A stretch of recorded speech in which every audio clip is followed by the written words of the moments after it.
uh, di DPR ini kadang-kadang kita udah capek bikin undang-undang, dengan gampangnya dipatahkan oleh Mahkamah Konstitusi. Ada senjatanya Mahkamah Konstitusi itu meaningful participation.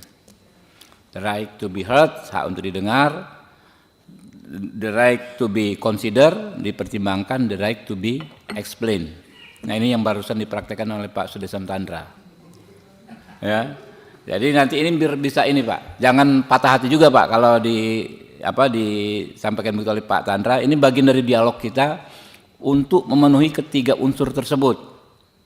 Ya, tiga ini jangan sampai kita udah capek-capek berbulan-bulan RTPU, dengan gampangnya pula oleh 9 orang itu dipatahkan lagi, oh ini enggak memenuhi meaningful participation ya, karena keinginan mereka tidak terakomodir dalam undang-undang ini. Ya. Padahal kalau dibilang partisipasi, kalau kita bilang inkrah van gewisde, Utrecht bilang begitu. Nah ini mengenai itu. Kira-kira demikian pendapat saya. Ketua, terima kasih. Sudah selesai. Oke.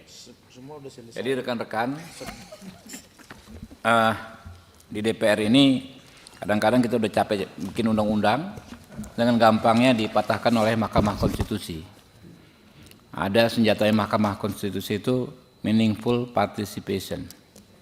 The right to be heard, hak untuk didengar, the right to be considered, dipertimbangkan, the right to be explained. Nah, ini yang barusan dipraktekkan oleh Pak Sudesam Tandra. Ya. Jadi nanti ini bisa ini Pak, jangan patah hati juga Pak kalau disampaikan begitu oleh Pak Tandra. Ini bagian dari dialog kita untuk memenuhi ketiga unsur tersebut. Ya, tiga ini jangan sampai kita udah capek-capek berbulan-bulan RTPU, dengan gampangnya pula oleh 9 orang itu dipatahkan lagi, oh ini enggak memenuhi meaningful participation ya, karena keinginan mereka tidak terakomodir dalam undang-undang ini. Ya. Padahal kalau dibilang partisipasi, putusan MK itu sama sekali enggak melibatkan partisipasi siapapun kecuali 9 orang itu. Ya enggak? Pendapat saya ini, silakan saja. Itu yang betul. Ada lagi Pak Bimantoro? Silakan. Kalau udah cukup, ya mungkin itu closing statement Pak dari Pak Ketua LPSK dan Pradi. Senior-senior juga kalau mau closing statement sedikit silakan. Terima kasih pimpinan.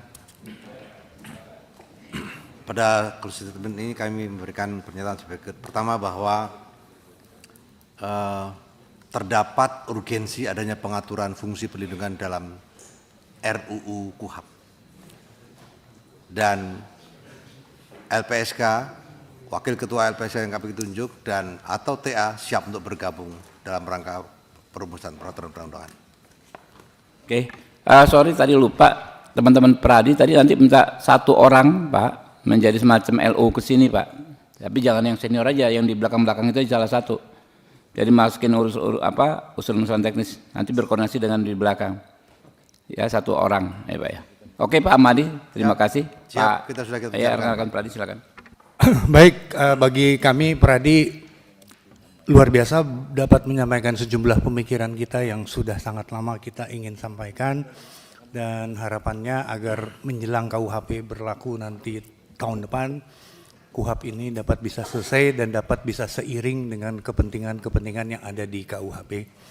Selebihnya barangkali nanti kami akan menunjuk orang 1 atau 2 untuk dapat berkoordinasi dengan tim DPR yang ada di belakang sesuai permintaan Pak Ketua tadi. Closing sistemnya itu sekali lagi terima kasih. Selamat pagi. Bang Reva, Assalamualaikum. Tambahan, Bang Reva. Pak Reva, silakan. Pak Bang Hermansyah. Ini senior-senior hadir semua ini. Kita ya silakan Bang. Silakan.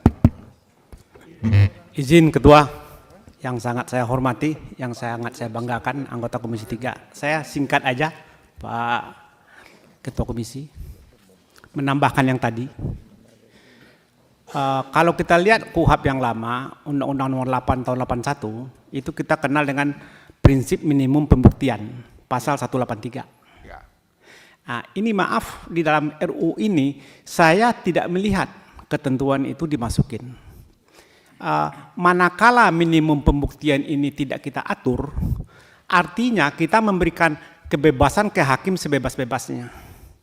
Dan ini tentu saja akan merugikan terdakwa dan akan menyulitkan kami penasihat hukum untuk melakukan pembelaan. Karena pada tataran manakah, pada kondisi manakah sehingga suatu dakwaan itu dianggap terbukti dikaitkan dengan alat bukti yang ada.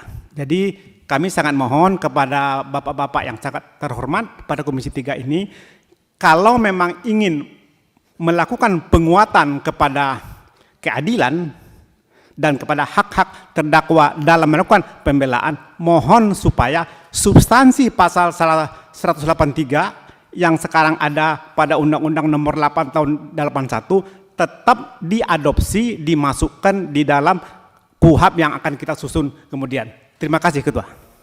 Terima kasih ya rekan-rekan.